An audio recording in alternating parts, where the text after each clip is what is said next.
예. 거기 2500년 전에 부처님이 불교를 만들었다 아닙니까? 그 만든 이후에 그 당시에 불교를 전파할 때 부처님이 그 설법을 할 때 그 부처님의 제자들은 그리고 그 대중들은 뭐 수준 근기로 말하자면은 물론 상근기도 있지만 하근기에 있는 사람들도 많고 다양한 레퍼토리에 있어서 그래서 그 당시에 인도에서 주장하고 있는 열반 모든 고통으로부터 벗어난 해탈 이것을 그 당시에 그래서 해탈한 자를 그 뭐 깨달은 자 이런 식으로 그 사회가 그런 분위기였어요. 그러니까 부처님도 자기 제자들에게 그 수행의 목적을 거기다 둘 수밖에 없죠. 그러나 더 들여다보면은 부처님의 가르침은 그보다 원통하죠. 원이 더 크죠. 사람들은 이런 표현을 잘해요. 부처님이 연기법을 깨달았고 중도를 깨달았고 사성제를 깨달았다. 이런 표현을 잘 써요. 그러나 그렇지가 않죠. 부처님이 깨닫고 보니까 깨달아서 이 맑은 눈으로 보니까 모든 것이 연기되어 있고 병의 근원은 사성제로서 해결할 수 있다. 그 맑은 눈으로 보니까 보였을 뿐이지 그것을 부처님이 깨달았다. 이러면은 부처님의 그 원대한 깨달음에 대한 이해 부족이다. 이렇게밖에 표현 못 하죠. 부처님이 사성제를 깨닫고 연기법을 깨닫고 중도를 깨달은 게 아니고 깨닫고 보니까 이것을 어떻게 깨달음을 전해줄까. 그래서 하나의 방편으로 연기법도 이야기하고 사성제도 이야기하고 중도도 이야기했을 뿐이지 그걸 깨달았다. 이런 생각하면 안 됩니다. 부처님이 깨달은 그 자리나 우리가 지금 깨달은 그 자리나 똑같습니다. 우리가 그 달리 표현하면 참나, 뭐 한 물건, 뭐 이름을 갖다 붙일 뿐이지 깨달았다 이렇게 표현하는. 뭘 깨달았다 이래버리면은 중생이 되어버리죠. 그래서 그 부처님이 이제 깨닫고 광편설을 이제 쫙 그 부처님은 근기에 따라 광편을 해서 대기설법이다 이렇게. 그래서 이제 불교가 부처님 돌아가신 이후에 부파 불교가 돼갖고 막 한 다 지 나름대로의 주장에 의해서 다 찢어졌죠. 도시 사원과 시골 사원은 틀리죠. 도시 사원은 돈을 줘야 그 돈을 받아갖고 물건을 사 먹을 수 있는데 시골에서는 돈을 줘봐야 그 쓸데가 없답니다. 쌀을 줘야 그걸 밥을 해 먹는다 아닙니까? 그래서 그 시대와 장소에 따라서 다 그 불법을 펼치는 방법이 다 달랐어. 그리고 분파에서 쫙 이제 막 이게 불교다 저게 불교다 하면서 흩어져 가다가 또 이제 중간사상 또 유식론 중간 유식론 해서 소승불교에서 대승불교니 하면서 이 불교가 오늘날까지 정말 끝없이 쫙 발전됐어요. 그래서 어떤 사람은 부처는 소승불교를 이야기했고 그 이후에 대승불교가 나왔다 이러는데 부처님의 설법에 소승이 어디 있고 대승이 어디 있겠습니까? 단지 그 밑에 있는 제자들이 소승적으로 불법을 설하고 나중에 대승적으로 불법을 설했을 뿐이지 부처님의 깨달음에 소승 깨달음, 대승 깨달음이 어디 있겠습니까? 나는 소승적으로 깨달았어. 나는 대승적으로 깨달았어. 그 말이 안 된다 아닙니까? 성문영가 보살 이는 소승적으로 보고 그러면 그 부처되는 법은 최상승의 법을 깨칠 사람 이건 대승이다 이렇게 표현하는데 그 부처님은 그 깨달음에 있어서 소승적인 깨달음, 대승적인 깨달음이 없어요. 그 깨달음은 깨달음일 뿐입니다. 단지 수행을 해나가면서 정말 하나하나 배워가는, 깨달아가는 그 과정이 이제 상근기가 되나 뭐 이런 거지. 부처님의 깨달음에 소승이다, 대승이다. 그 갖다 붙이는 그 자가 그야말로 소승이다. 이런 이야기. 어쨌든 간에 그 유마경, 이 유마경이 이 방금 말했는 것처럼 이 유마경의 저자가 누구인지는 옛날에는 보면 그 저자를 안 내세웠어요. 다 뭐 법화경이나 금강경이나 뭐 누가 이 책을 지었다는 건 없어요. 단지 불법을 전하는 데만 목적을 두고 있었다. 정말 이 유마경을 지은 이자도 이 불교 이 보통 대승불교적이니까 한 5세기경에 나왔다고 보고 부처님 돌아가신 이후에 한 1000년 후에 나왔다고 보고 이 그 1000년 동안의 불교의 흐름을 완전 통째로 알고 있는 사람이 이 유마경을 지었다 해도 과언이 아닐 것 같습니다. 그래서 그 유마경 속에 모든 것이 다 나오고 어떤 사람은 그걸 3막 14장 연극 대본으로 보다 잘 짜여진 연극 대본, 정말 진짜 잘 짜여진 유마경입니다. 불국토변에 이제 관심을 끌기 위해서 가장 먼저 부처님을 등장시키죠.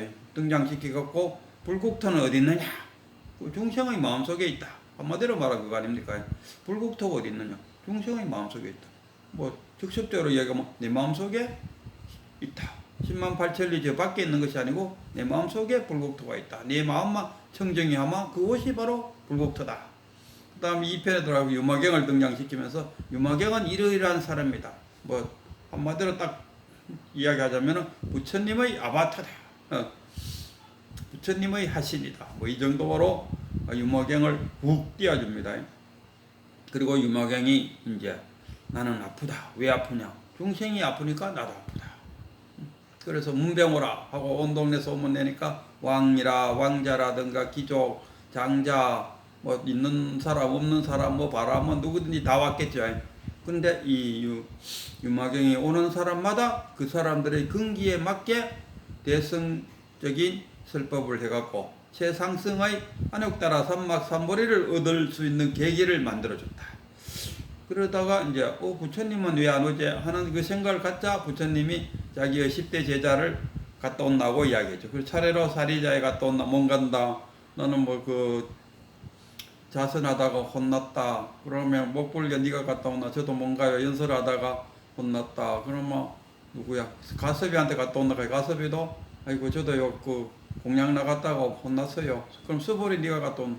수보리도 마찬가지로 수보리는 그 가섭은 가난한 집만 돌아다니는데 수보리는 부잣집만 돌아다녔다고 해서 혼났어요. 뭐 이런 식으로 쫙 10대 제자들이 다 깨지면 그 안에는 불법을 이야기하고 있다. 거기서 하나 자선을 할 때는 어떻게 해야 되고 보시를 할 때는 어떻게 해야 되고 공양을 할 때는 어떻게 해야 되고 설법을 논할 때는 어떻게 설법을 해야 되고 이런 것들을 쫙 이제 제시를 하고 있다 이런 이야기입니다. 그래서 어쨌든 간에 아무도 간락하지 않으니까 그 다음에 보살들 보고 갔다 오래. 보살들은 그래도 한 단계 위에잖아요. 상승의 그 깨달음을 얻는 사람들.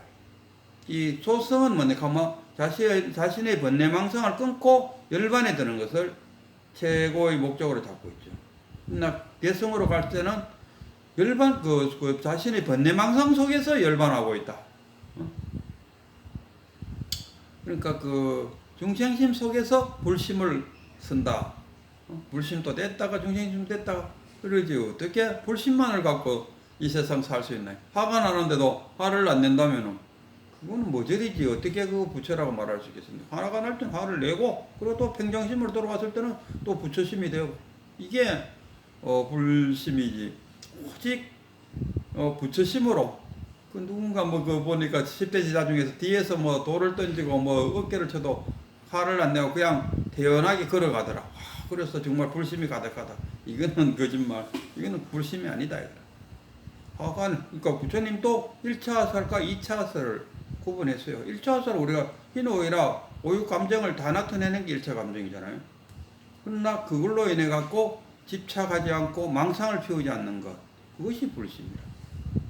그래서 어쨌든 간에 4명의 보살을 대표적으로 했지만은 그 외에 주변에 있는 많은 사람들에게 부처님이 갔다 올 사람하고 했는데 다 못 간댔어. 그래서 문수보살 보고 그 문수보살 그대가 갔다 오시오 하니까 문수보살이 아이고 저도 그 유마경을 상대할 능력이 못 됩니다.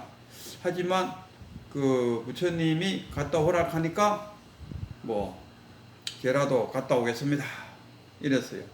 그러니까 문수보살이 간다 하니까 야 이제 난리 났어요. 문수보살하고 유명하고 법적 그 불법적인 그 한판의 대결이 벌어지잖아요. 그 진짜로 거기서 자신들이 지켜보고 있으면은 자신들도 깨달음을 얻을 것이라는 것은 명확하다. 그래서 막 구름 벌떼처럼 몰려갔다 하니까.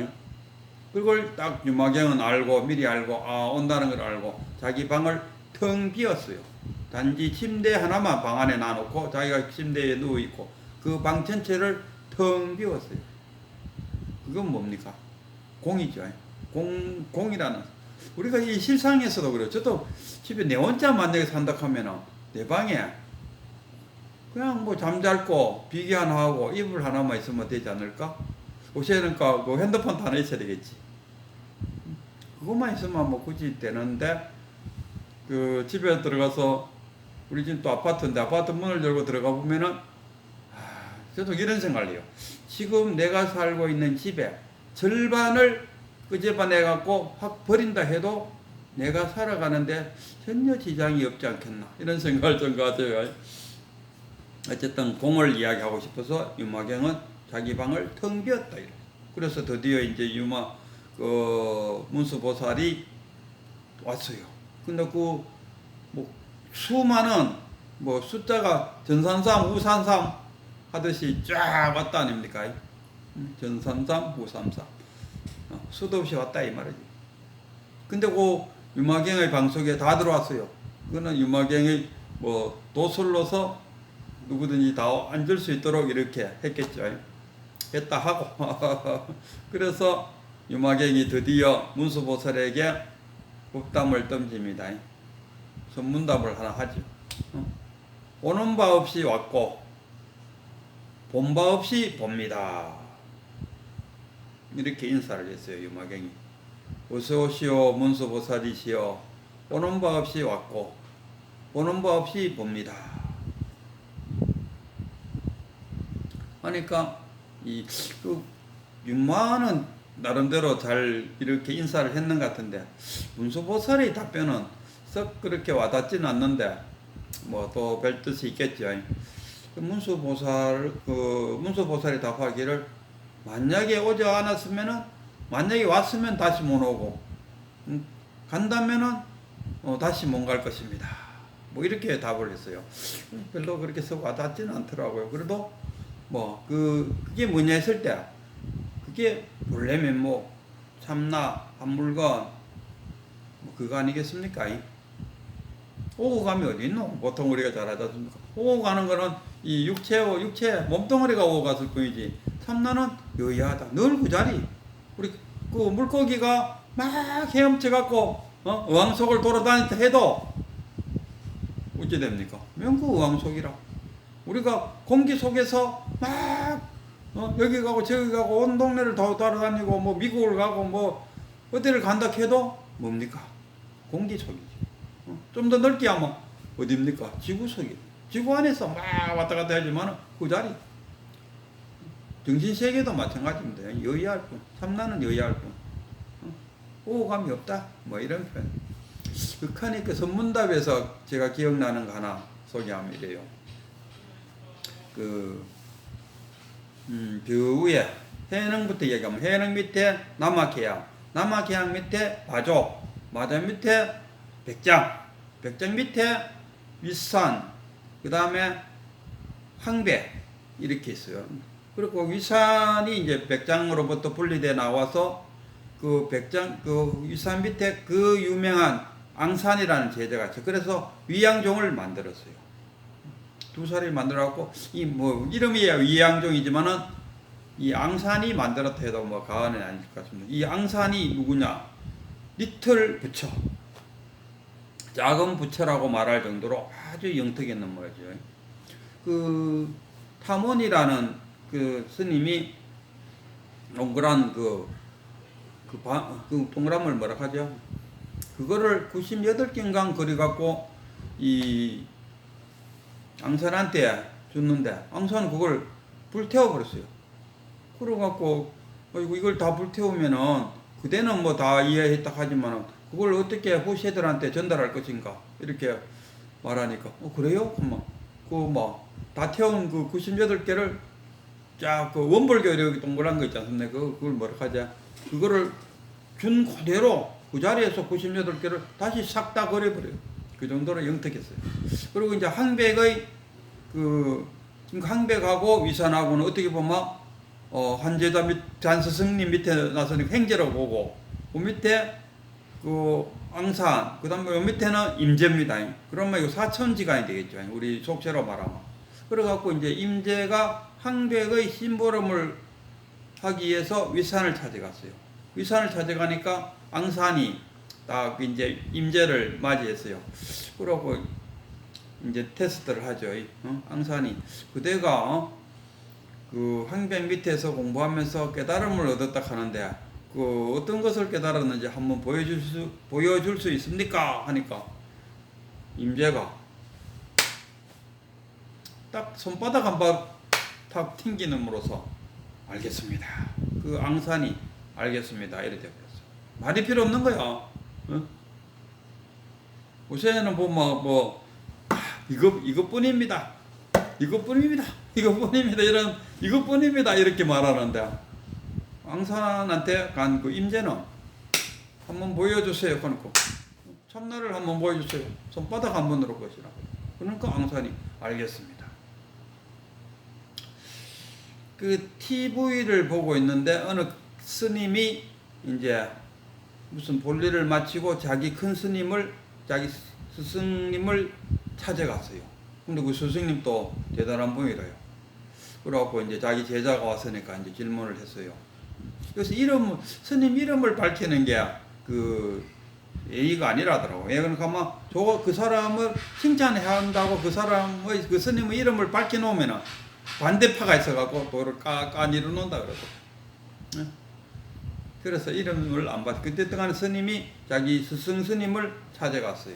찾아가니까 그 스승 스님이 하는 말이 그대는 공부는 옳게 하고 있나? 예, 열심히 하고 있습니다. 이렇게 했어요. 그러니까 큰 스님이 질문을 했어요. 금강경에 보면은 과거신 불가득이요, 미래신 불가득이요, 현대신 불가득이요. 그대는 어디에다 점을 찍을고 그때 노파가 덕산 스님한테 한 이야기를 이제 이야기했어요. 덕산 스님이 어디다 점을 못 찍어갖고 정심을 못 얻어먹었다 아닙니까? 그래서 만약에 네가 덕산이었다면은 과거신 불가득이요, 미래신 불가득, 현대신 불가득을 한대. 그럼 그대는 그대가 덕산이라 하면 어디다가 점을 찍으려는고 하고 물었어요. 그랬더니만 그 스님이 탁 치면서 저는 여기에다 점을 찍겠습니다. 이랬어요. 과거, 현재, 미래에 점을 찍는 것이 아니고 여기다가 땅바닥을 딱 치면서 여기다가 점을 찍겠습니다. 그러니까 그 스님이 공부는 제대로 하고 있구먼 이러더라고.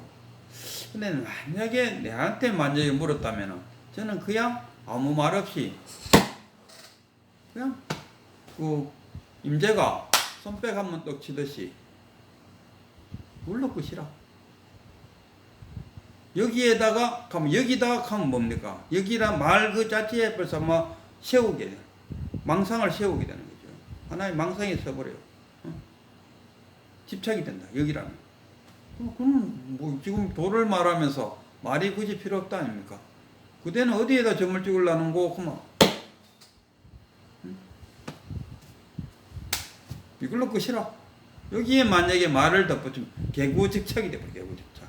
한마디 말을 막 갖다 붙이면 개구직착이다. 이런 이야기입니다. 자, 시간이 너무 많이 지났다 싶어서 여기서 마치겠습니다.